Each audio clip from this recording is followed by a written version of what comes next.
ये बीस्ट्स ज्यादातर बहुत डेंजरस जगहों पर पाए जाते हैं और उनमें से ज्यादातर को टेम करना पॉसिबल ही नहीं होता। जेड को याद आया कि रॉक गोस्ट दरअसल गोस्ट टाइप और रॉक टाइप का मिक्स है। तभी उसे समझ आया कि ड्यूअल एट्रीब्यूट डेवलप करना काफी वर्थ रहेगा। शियांग ने कहा कि उसने जितना पता था बता दिया है। फिर उसने उनसे पूछा उस लड़के के बारे में जिसने सुपीरियर डिफिकल्टी पास की थी। शिव जवाब देने ही वाली थी कि तभी जेड ने बीच में रोक दिया। जेड ने बस शियांग से कहा कि वो लड़का आया ही नहीं। तीनों एकदम शॉक्ड रह गए। जेड ने माफी मांगी कि जिस इंसान को वो ढूंढ रहा था वो वहां नहीं है। इसके बाद शियांग चला गया। शियांग को फील हुआ कि ये लोग कुछ छुपा रहे हैं। उसे शक हुआ कि सुपीरियर डिफिकल्टी पास करने वाला शायद इन्हीं में से कोई है। फिर वो 3 लड़कों की टेबल पर गया और बोला कि वो बाद में उस लड़के की स्ट्रेंथ टेस्ट करेगा। शियांग ने जेड से पूछा कि उसने सच क्यों नहीं बताया, जबकि उसे तो प्राउड होना चाहिए। जेड को लो प्रोफाइल रखना पसंद है क्योंकि वो अभी जल्दी टारगेट नहीं बनना चाहता था।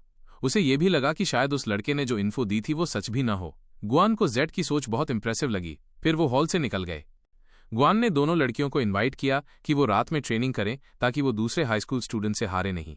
उसने जेड को भी अपने रूम में बुलाया ताकि चारों साथ रह सकें। जेड के दिमाग में इमेज आ गई कि वो सब सेक्सी नाइट क्लोथ्स में हैं। तभी अचानक किसी ने गुआन को पीछे से स्मैक किया।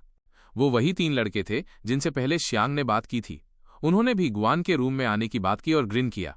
गुआन ने इंस्टिंक्ट से उन्हें मारना चाहा, लेकिन एक लड़के ने उसका हाथ पकड़ा और बोला कि वो कितनी हॉट लग रही है।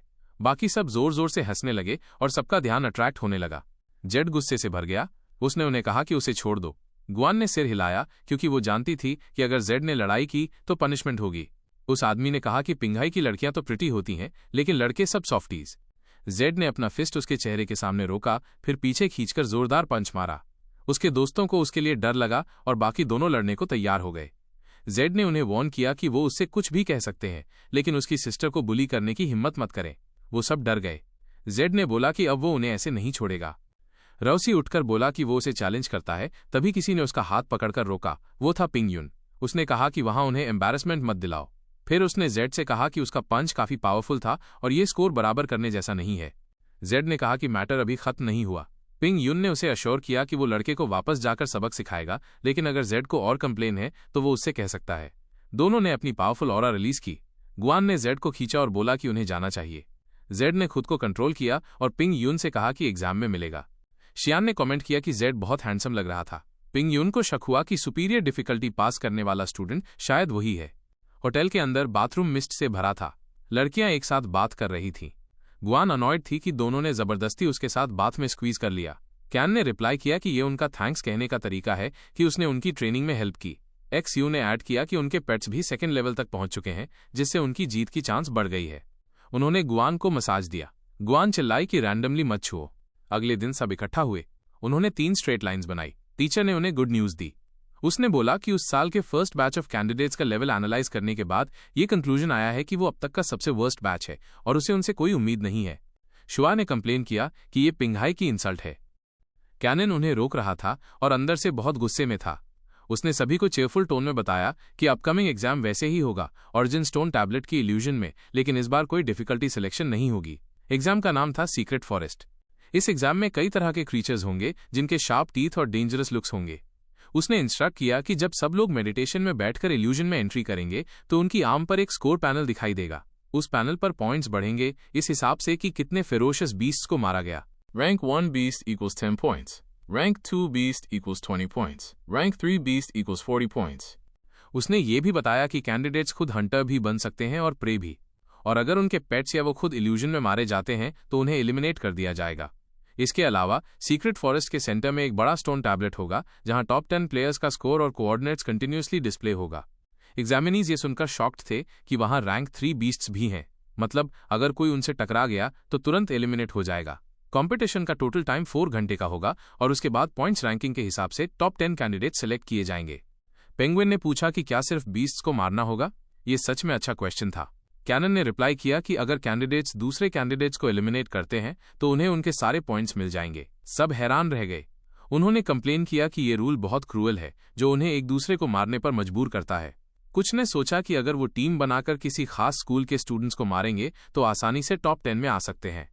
यांग खुश था कि अब वो पूरा पावर यूज कर सकता है, जबकि शीनी बस जेड को देख रही थी। कैनन ने सबको चुप कराया। उसने कहा कि असली बैटलफील्ड इससे कहीं ज्यादा ब्रूटल होता है। जो भी क्विट करना चाहता है वो अभी बता दे। उसने ये भी अनाउंस किया कि पॉइंट्स रैंकिंग में फर्स्ट आने वाले को फ्रेशमैन लीडर का पोजीशन मिलेगा और एडमिशन के बाद कई प्रिविलेजेस भी मिलेंगे। वो एक्साइटेड था ये देखने के लिए कि स्टूडेंट्स में नया किंग कौन बनेगा। गुआन सोच रही थी कि काश वो एग्जाम में जेड से मिल पाए। उसने सोचा कि भले ही वो टॉप 10 में ना पहुंचे, फिर भी वो उसकी मदद कर सकती है। तभी जेड उसके पास आया और बोला कि इल्यूजन में घुसते ही वो अपने फियर्स मैजिक बर्ड की फ्लाइंग एबिलिटी का यूज करके उसे ढूंढ ले और जल्दी से मिल जाए। गुआन ने हाँ में सिर हिलाया। जेड ने सबको शांत रहने को कहा। फिर उन्होंने इल्यूजन में एंट्री की। जेड लश फॉरेस्ट के सामने खड़ा था। उसने चारों तरफ नजर डाली। उसकी नजर उस टॉल स्टोन टैबलेट पर पड़ी। उसने अपने आर्म पर काउंटर चेक किया, 0 पॉइंट्स और 3 घंटे 59 मिनट बाकी। उसे समझ आया कि आर्म पैनल सिर्फ स्कोर दिखाता है, लेकिन ये नहीं बताता कि वो टॉप 10 में है या नहीं।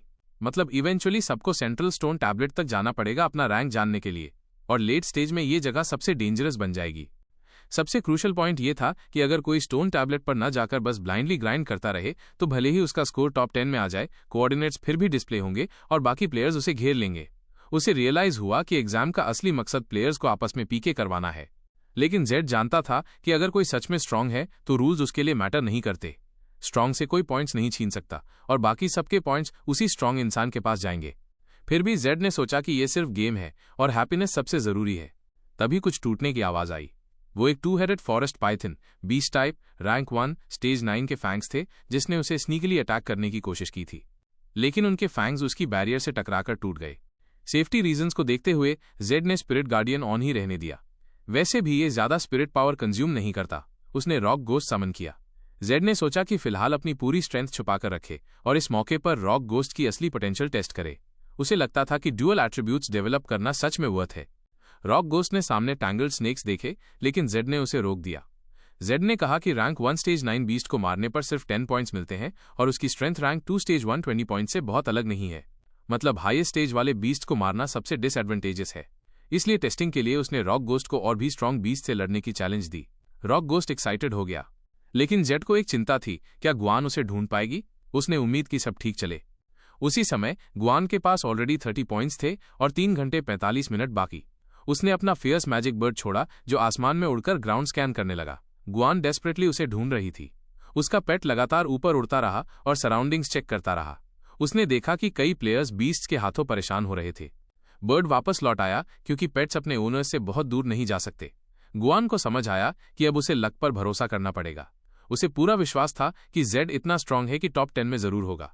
उसने सोचा कि स्टोन टैबलेट पर जाकर उसके कोऑर्डिनेट्स चेक करे। तभी अचानक एक ऑस्ट्रिच लुकिंग बीस्ट पीछे से उस पर चार्ज करता है। गुआन ने जंप करके बचाव किया और वो बीस्ट आगे भागता रहा। उसे याद आया कि golden backed ostrich rank 2 stage 5 पर है और वो उसके rank 2 stage 7 magic flame bird के सामने टिक नहीं पाएगा। उसके बर्ड ने हमला किया और गुआन ने आसानी से 20 पॉइंट सिक्योर कर लिए। लेकिन अचानक किसी ने उसके बर्ड को हिट किया। उसने मुड़कर देखा, वो था यूई। उसका पेट बीस्ट था, एक ओडो barbarian humanoid type, rank 2 stage 4। Yue ने गुआन को ग्रीट किया। गुआन उसे पहचान गई और बोली कि दूसरों के किल्स चुराना शेमलेस है। यूई ने हंसते हुए कहा कि रूल्स में कहीं नहीं लिखा कि वो ऐसा नहीं कर सकता। उसने ये भी कहा कि वो उसका पॉइंट्स भी लूट करेगा। उसने अपने ओडो को ऑर्डर दिया कि पहले उस डम बर्ड को गिराओ। ओडो ने बूमरैंग फेंका और गुआन ने तुरंत अपने बर्ड को डॉज करने का कमांड दिया। लेकिन उसकी हैरानी तब बढ़ गई जब बूमरैंग अचानक टारगेट बदलकर उसी पर आ गया। गुआन बैलेंस खो बैठी। तभी रूई ने उसे पकड़ लिया और उसका मुंह दबा दिया। अब गुआन अपने मैजिक फ्लेम बर्ड को कोई कमांड नहीं दे पा रही थी। रूई ने कहा कि पेट बीस्ट्स के मुकाबले ह्यूमनॉइड टाइप बीस्ट का सबसे बड़ा एडवांटेज उनकी इंटेलिजेंस है। वो खुद सोच सकते हैं और डिसाइड कर सकते हैं। उसका ऑर्डर तो सिर्फ उसे कंफ्यूज करने के लिए था। ओडो ने बर्ड के पंख पकड़ लिए। यूई ने प्लान किया कि पहले वो गुआन के साथ मजे लेगा और फिर उसे एलिमिनेट करेगा। उस वक्त 3 घंटे 28 मिनट बाकी थे। इधर जेड के पास ऑलरेडी 40 पॉइंट्स हो चुके थे। रॉक गोस्ट रिपीटेड पिक के बॉडी से खेल रहा था। तभी जेड ने एक एग्जामिनी को नोटिस किया। वो था जींग अपने बिग माउथ मॉन्स्टर के साथ। Strange type, rank 2 stage 7। वो एक giant Claude monkey beast rank 2 stage 4 को पकड़कर खा रहा था। माउथ मॉन्स्टर ने उसे निगल लिया और उसके पॉइंट्स 60 तक पहुंच गए। जेड ने उसे बुलाया। जिंग ने उसे याद किया। जेड ने अज्यूम किया कि शायद वो अब तक उसकी असली आइडेंटिटी नहीं जानता। जेड ने सोचा कि शांग से एडवांटेज लिया जा सकता है क्योंकि वो बहुत सारी जानकारी जानता था। जिंग को रॉक गोस्ट बहुत कूल लगा।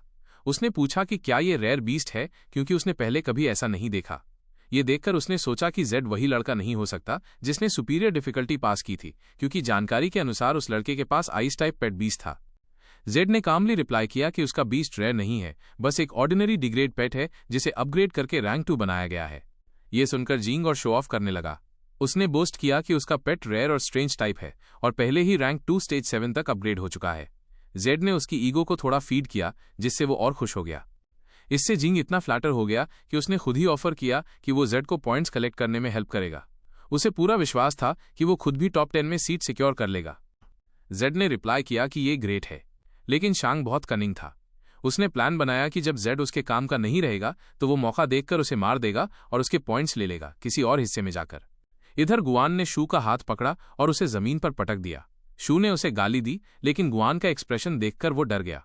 गुआन ने उसे घूरते हुए कहा कि पिछली बार उसके भाई ने एक्शन लिया था, लेकिन इस बार वो उसे इतनी आसानी से नहीं छोड़ेगी। उसने अपनी डीमन आइज एक्टिवेट की और उसकी फ्लेम्स पिंक हो गईं। उसका बर्ड फायरी पिंक फॉर्म में बदल गया। बर्ड ने विंग्स फड़फड़ाए। शू ने अपने ओडो से हेल्प मांगी, लेकिन ओडो इतना डर गया कि भाग गया। शू चिल्लाया कि वापस आओ। गुआन ने उसे चिढ़ाया कि देख, ह्यूमनॉइड टाइप पेट बीस्ट का खुद की इंटेलिजेंस होना हमेशा अच्छा नहीं होता। शू ने हार मानकर बस रिक्वेस्ट किया कि उसे वहां मत मारना जहां जेड ने पंच किया था। फिर उसकी जोरदार चीख सुनाई दी। गुआन ने उसे हराकर उसके पॉइंट्स हासिल कर लिए। स्टोन टैबलेट पर दिखाया गया। First, Ping Yun, 170 points. Second, Shen Yi, 120 points. Third, Gang, 100 points. Fourth, Ning, 70 points. Fifth, Xiang, 60 points. Teacher को रियलाइज हुआ कि कैंडिडेट्स का बैच उतना भी बुरा नहीं था जितना उसने सोचा था, क्योंकि सिर्फ 1 घंटे के अंदर ही किसी का स्कोर 100 से ऊपर चला गया था। फिर उसने देखा कि पांग यूं जंगल में चल रहा था। अचानक उसके सामने आया एक spotted tiger beast, rank 3 stage 1। उसके पास था उसका poison ivy plant type, rank 3 stage 3। Spotted tiger ने चार्ज किया। पॉइजन आइवी ने उसे ग्लेयर किया और अपनी बाइंस उसके एक पैर पर लपेटी। टाइगर ने उसे झटका और एक हिस्सा खा लिया। वो बार बार खाता गया। पांग यून ने अपने पेट से कहा कि अब मजाक बंद करो, अगले टारगेट को ढूंढने का वक्त है। तभी मॉन्स्टर फ्रीज हो गया। उसकी आंखें फैल गईं और फिर वाइन्स उसके शरीर से बाहर निकलते हुए पूरे शरीर को छेद गईं। टाइगर गिर पड़ा। पॉइजन आइवी ने अपनी वाइन्स को उसके कॉर्प्स पर फैलाया और उसे एब्जॉर्ब कर लिया। इसके साथ ही पांग यून के पॉइंट्स 210 तक पहुंच गए। उसने टॉप पोजीशन क्लेम कर ली। इसी बीच रेडस्टोन टैबलेट हरे भरे पत्तों के बीच साफ नजर आ रहा था। वहां शीनी और योंग खड़े थे। योंग शीनी के लिए खुश था। उसने पहले से एक्सपेक्ट किया था कि वो सेकंड पर होगी, लेकिन शीनी परेशान थी क्योंकि योंग ने सारे फियर्स बीस्ट उसे दे दिए थे और उसका स्कोर अब भी 0 था। योंग ने कहा कि कोई बात नहीं, अगर वो लिस्ट में दिए गए लोगों को हंट करके उनके पॉइंट्स ले लेंगे तो काफी होगा। शीनी ने पूछा कि सबसे पहले किससे शुरू करेंगे। योंग ने कहा कि अभी पेंगुइन पर हाथ डालना जल्दबाजी होगी और गैंग तो उनके स्कूल से है, इसलिए सबसे बेस्ट टारगेट होगा गुआननिंग। शीनी को याद आया कि एक टैलेंटेड लड़का लिंजी भी है, लेकिन उसका नाम टैबलेट पर नहीं दिख रहा। योंग ने रिप्लाई किया कि वो लड़का बस फेक रेपुटेशन वाला होगा, असली में कुछ नहीं। उसने कहा कि गुआन उनके नजदीक ही है, ईस्ट साइड में। उन्होंने उसे सेंस करने की कोशिश की। इस बीच गुआन अपने बर्ड के साथ घूम रही थी। उसने सेंस किया कि बाईं ओर विंड कटिंग मैंटिस है और दाईं तरफ मैन ईटिंग प्लांट। वो सोच रही थी कि किस रास्ते से जेड तक पहुंचे। उधर जेडशैंग के साथ था। उन्हें एक withered beast plant type rank 2 stage 4 मिला। शियांग ने कहा कि ये जेड के लिए छोड़ देता है और बाद में हेल्प करेगा, लेकिन उसके मन में सिनिस्टर प्लान था जेड के फाइनल ब्लो से पहले ही जंप करके पॉइंट्स चुराना।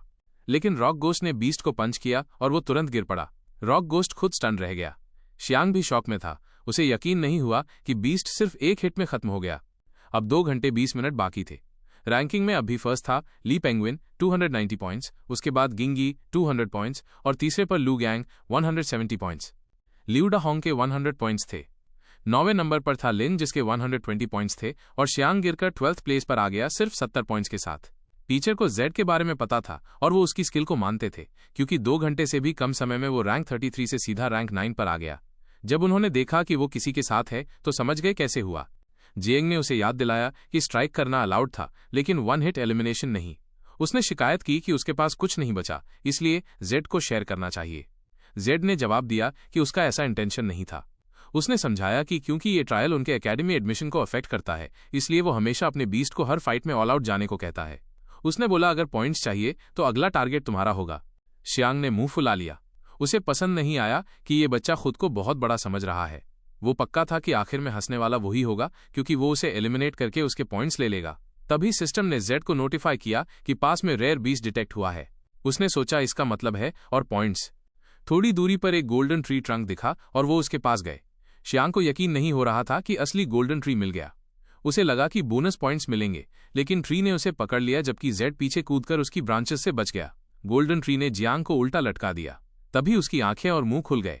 असल में वो एक विदर्ड गोल्डन बीस्ट था, प्लांट टाइप, रैंक 3 स्टेज 9 का। उसे उम्मीद नहीं थी।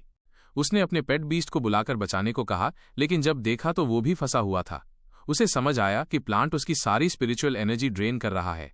उसने जेड पर चिल्लाकर कहा कि खड़ा मत रह, मदद कर। जेड ने कहा कि डील हुई थी कि अगला बीस्ट मेरा है। शियांग ने कहा ऐसे मत कर, ये बीस्ट बाकी सबसे अलग और बहुत स्ट्रांग है, इसलिए टीम अप करना चाहिए। उसने गिड़गिड़ाकर मदद मांगी। जेड ने कहा कि उसे भरोसा है, वो संभाल लेगा, इसलिए वो जा रहा है। शियांग बार बार हेल्प मांगता रहा। आखिरकार जेड ने मदद करने को माना, लेकिन बदले में पूछा कि बदले में क्या देगा। अंदर से शियांग चिढ़ गया कि ये उसे ब्लैकमेल कर रहा है, पर उसने सोच लिया कि बचने के बाद बदला लेगा। उसने कहा कि उसके पास दूसरों की जूसी इन्फो है और मदद करने पर वो बताएगा। जेड ने कहा बोलो। मजबूरी में शियांग ने रिवील किया कि बात पंगयून और शाइनी की यूनिक स्पिरिट टेक्निक्स की है। उसने फिर से मदद की भीख मांगी। जेड को लगा कि ये शायद रोडा की एनहांसमेंट स्किल जैसी कोई वैल्यूएबल इन्फो होगी। फिर उसने अपने रॉक बीस्ट को बुलाया और ऑर्डर दिया कि दुश्मन के एब्डोमेन पर क्रशिंग ब्लोज मारे। रॉक बीस्ट चार्ज करते हुए आगे बढ़ा। जैसे ही ब्रांचेस ने पकड़ने की कोशिश की, वो कूद गया और ब्रांचेस को काट दिया।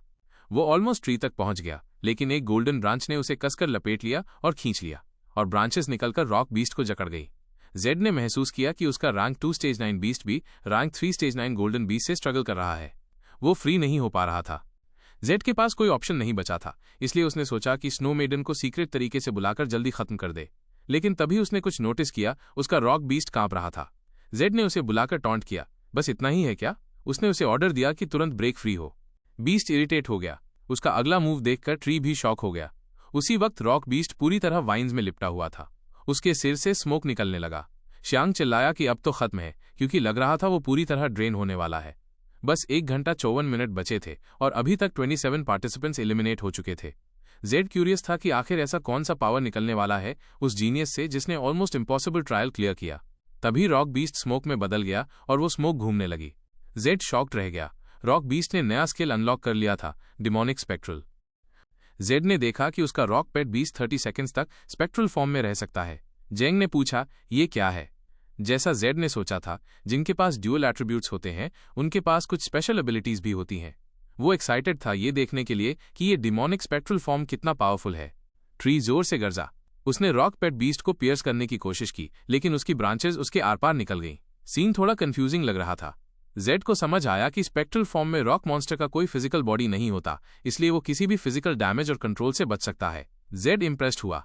स्क्रीन पर स्किल्स दिख रही थी, स्टोन प्रोजेक्टाइल, क्रशिंग ब्लो जो अनअवेलेबल था, और अर्थ स्पाइक्स। जेड ने ऑर्डर दिया स्टोन प्रोजेक्टाइल यूज करने का और टारगेट किया ट्री की आंखों और एब्डोमेन पर। बीस्ट ने साइकिक पावर एक्टिवेट किया और रॉक से ट्री को हिट किया।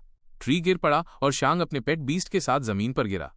लेकिन जेड ने नोटिस किया कि रैंक डिफरेंस की वजह से डैमेज इतना नहीं था कि गोल्डन विदर्ड बीस्ट डिफीट हो जाए। उसी समय माउथ मॉन्स्टर ने शैन को पकड़ लिया और भागने लगा। शैन चिल्लाया कि जेड जल्दी भागना शुरू करे। वो परेशान था, क्योंकि अगर जेड गिर गया तो उनके पॉइंट्स भी 0 हो जाएंगे। जेड ने उसकी तरफ देखा। ट्री और ज्यादा एंग्री हो गया और ब्रांचेस जेड की तरफ फेंकी। तभी जेड ने स्नो मेडन को बुलाया।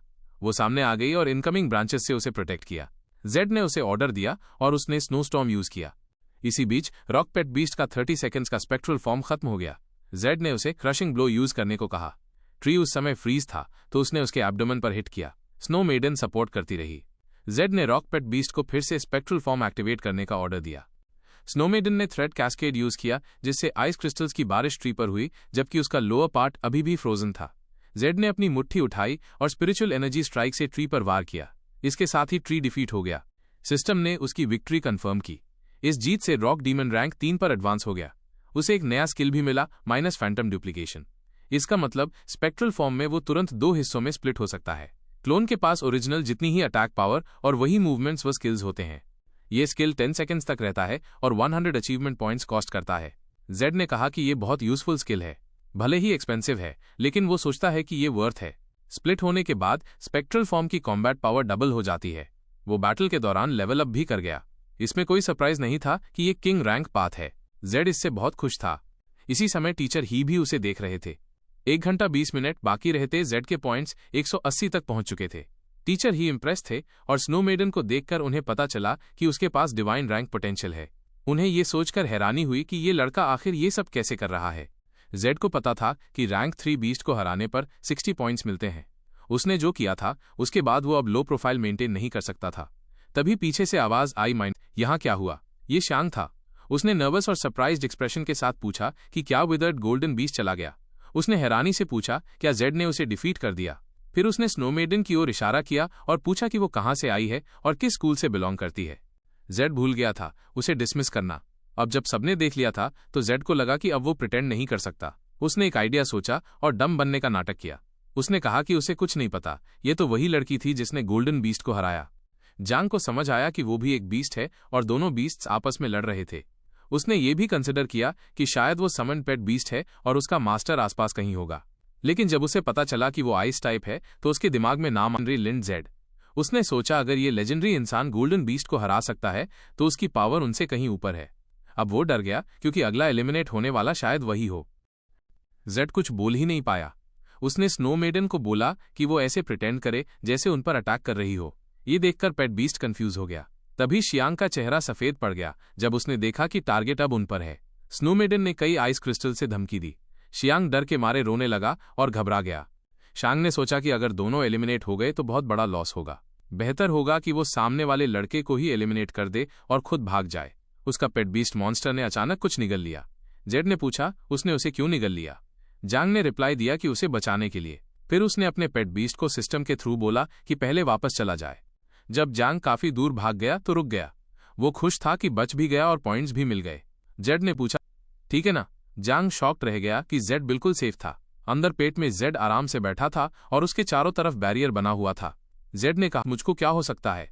वो चाहता था कि उसे बाहर निकाल दिया जाए। शांग पैनिक हो गया और बोला कि मॉन्स्टर अब भी पीछे है। उसे अजीब लगा क्योंकि बच्चे को तो अब तक डाइजेस्ट हो जाना चाहिए था। पेट बीस्ट का पेट गुर्राया और उसने उल्टी कर दी। जेड बाहर आ गया। जांग ने पूछा तू बाहर कैसे आया। जेड ने हंसकर कहा शायद इंडिजेशन हो गया होगा तुम्हारे पेट बीस्ट को। फिर जेड ने बोला अगर मॉन्स्टर अब भी पीछा कर रहा है तो हम टीम अप होकर उसे हरा सकते हैं। जिंग चुप हो गया। उसे लगा जेड बेवकूफ है। लेकिन जेड ने कहा कि लगता है अब कोई पीछा नहीं कर रहा। फिर उसने एक्सक्लूसिव स्पिरिट टेक्निक के बारे में पूछा। शियांग ने बोला कि पहले स्टोन टैबलेट के पास चलते हैं और देखते हैं कि रैंक टॉप 10 में आया या नहीं, रास्ते में बात कर लेंगे।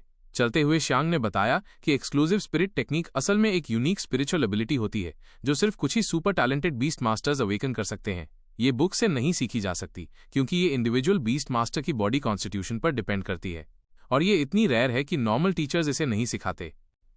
जेड ने पूछा शाइनी और पेंगी की एक्सक्लूसिव स्पिरिट टेक्निक्स क्या हैं। स्टोन टैबलेट तक पहुंचकर शान ने चेक किया। फर्स्ट प्लेस पर पंग यून था 370 पॉइंट्स के साथ। सेकंड पर शीनी 340 पॉइंट्स, थर्ड पर यांग 250 पॉइंट्स, फोर्थ पर गैंग 210 पॉइंट्स और फिफ्थ पर लिन जेड 180 पॉइंट्स। इसके बाद सिक्स्थ पर दाहोंग 140 पॉइंट्स, सेवेंथ पर थियन 130 पॉइंट्स, एथ पर हावोंग 120 पॉइंट्स और नाइन्थ पर चिन सिसी 100 पॉइंट्स। अब भी 58 मिनट्स बचे थे। शियांग थोड़ा डिसअपॉइंटेड था कि उसका नाम नहीं आया, लेकिन उसे उम्मीद थी। उसे लगा अभी भी चांस है क्योंकि 10th प्लेस पर सिर्फ 100 पॉइंट्स थे। अगर वो उन स्टूपिड किड्स को मारकर पॉइंट्स ले ले तो इजीली टॉप 10 में आ सकता है। लेकिन तभी उसने देखा जेड के हाथ पर 180 पॉइंट्स हैं। उसकी आंखें फटी रह गईं। जब उसने स्टोन टैबलेट पर कंफर्म किया तो वो शॉक्ड रह गया क्योंकि वही पॉइंट्स लिंजी के थे। उसने कांपते हुए जेड का नाम पूछा। तब जेड ने अपना असली नाम रिवील किया। शियांग विश्वास नहीं कर पा रहा था, स्पेशली जब जेड उसके साथ जाने की बात कर रहा था। तभी उसे याद आया कि जो लोग सुपर हार्ड लेवल्स क्लियर करते हैं उनके पास 2 बीस्ट्स हो सकते हैं। उसे समझ आया कि ये बच्चा अब तक अपनी पावर छुपा रहा था। उसे पता चला कि आइस बीस्ट पेट भी उसी का है और अब वो उसे हराना चाहता है। जेड ने याद दिलाया कि अगर वो ना होता तो शियांग गोल्डन विदर्ड बीस्ट से मारा जा चुका होता। फिर जेड ने उससे इन्फॉर्मेशन शेयर करने को बोला, लेकिन शियांग ने मना कर दिया। उसने अपने बिग माउथ को ऑर्डर दिया कि जेड को क्रश कर दे। तभी रॉक पेट बीस्ट आ गया और उसने बिग माउथ को पंच मारा। स्नो मेडन भी निकल आई और शियांग के पेट बीस्ट को फ्रीज कर दिया। शियांग जमीन पर गिर पड़ा।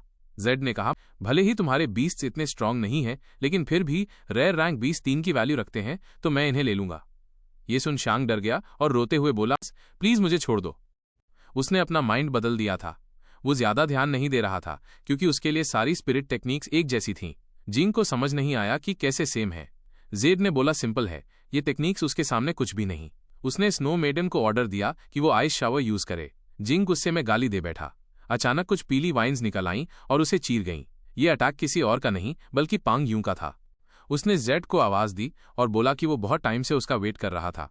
शान ने उसे बॉस कहा और वार्निंग दी कि आइस एलिमेंट पेट बीस्ट से बचकर रहना। जेड ने सोचा कि वो यहां मिलेगा, ये उम्मीद नहीं थी।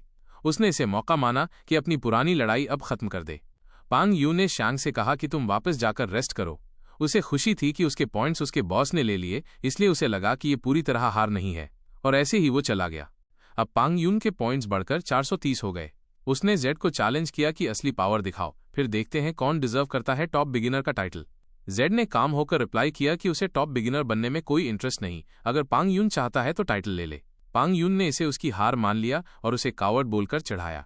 उसने बोला कि जब वो उसे खत्म करेगा तो बाकी टॉप रैंकर्स जैसे शाइनी, योंग, गैंग, गुआन सबको मिटा देगा।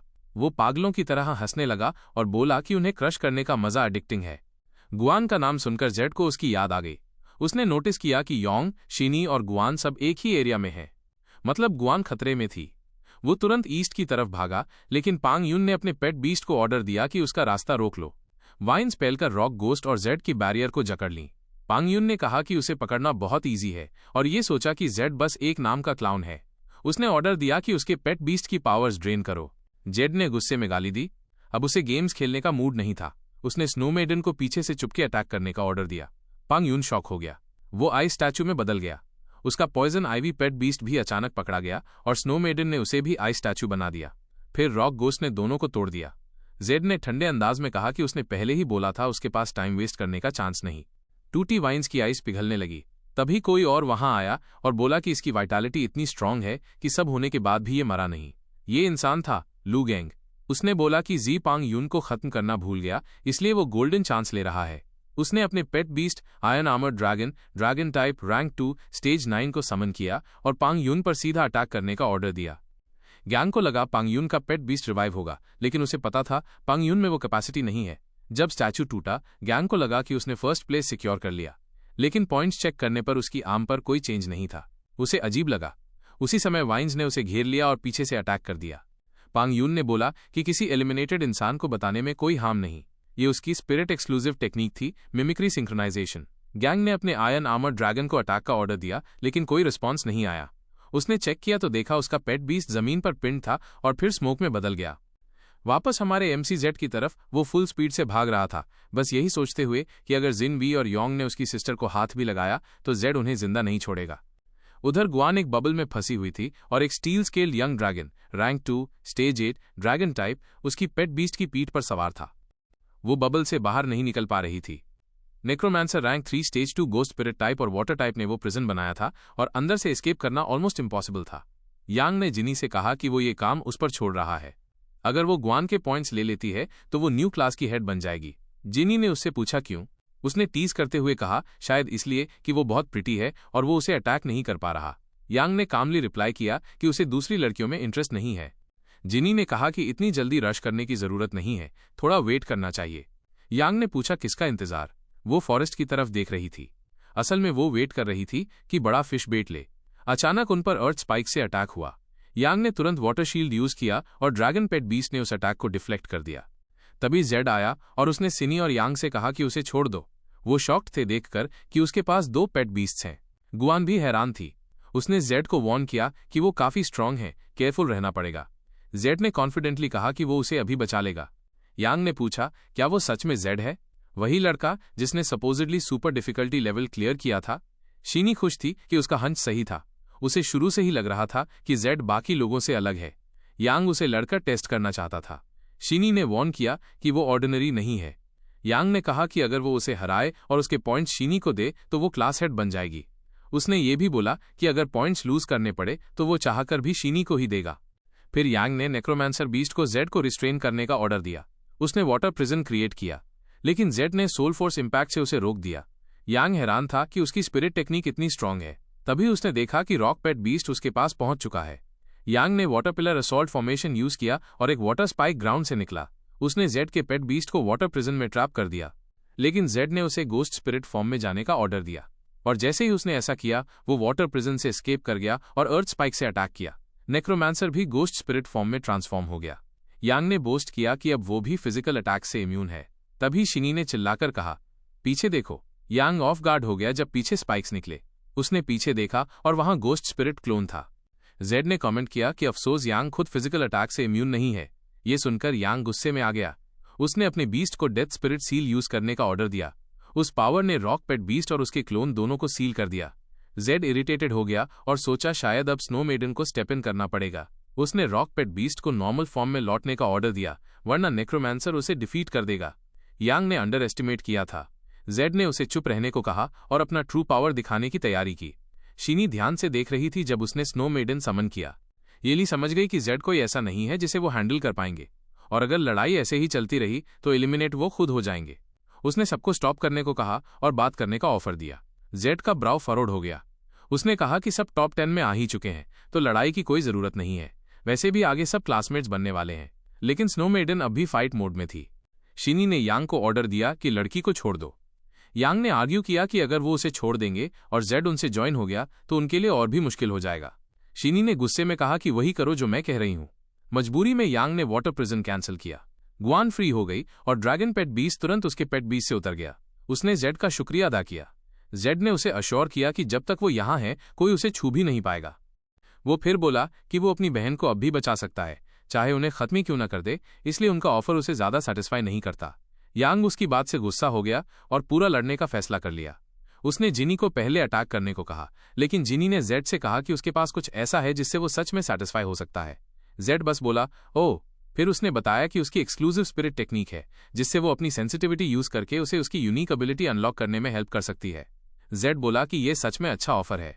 यांग चिल्लाया कि उस जग की हेल्प करने की जरूरत नहीं है, लेकिन जब उसने जिनी को ब्लश करते देखा तो उसका चेहरा फीका पड़ गया और उसके अंदर जेड के लिए और ज्यादा नफरत भर गई।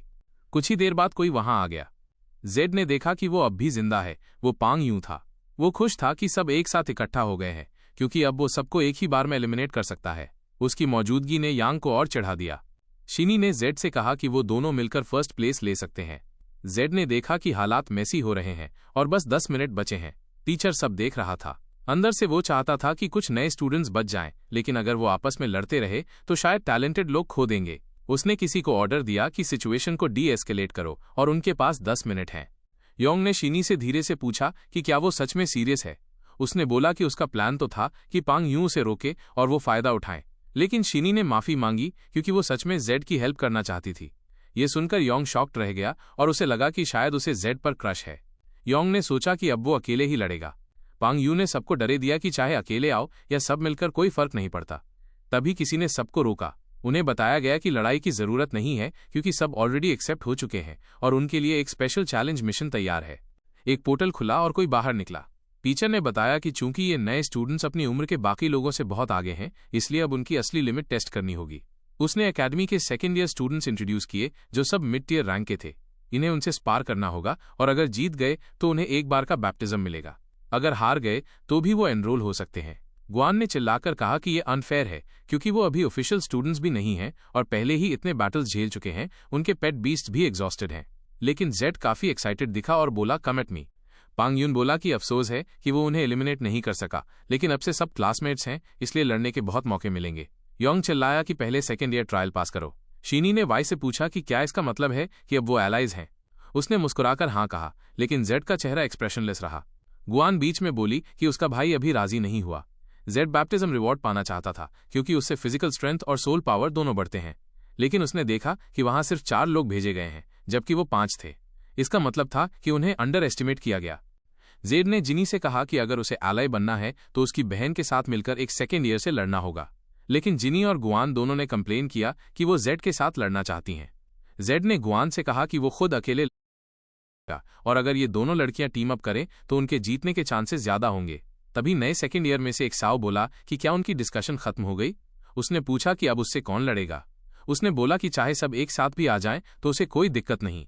योंग ने आगे बढ़कर उससे लड़ने का फैसला किया क्योंकि उसे ये मौका शीनी को प्रूव करने का लगा। ताओ ने उसके गट्स को पहचाना, लेकिन उसे वार्निंग दी कि बेवकूफी में चार्ज मत कर देना। फिर योंग ने अपना विंड स्लाइसिंग मैंटिस समन किया। ये इंसेक्ट टाइप रैंक 3 स्टेज 8 था। जांग मन ने पांग यू की तरफ इशारा किया और कहा कि वो उसमें इंटरेस्टेड है। पांग यू ने जवाब दिया कि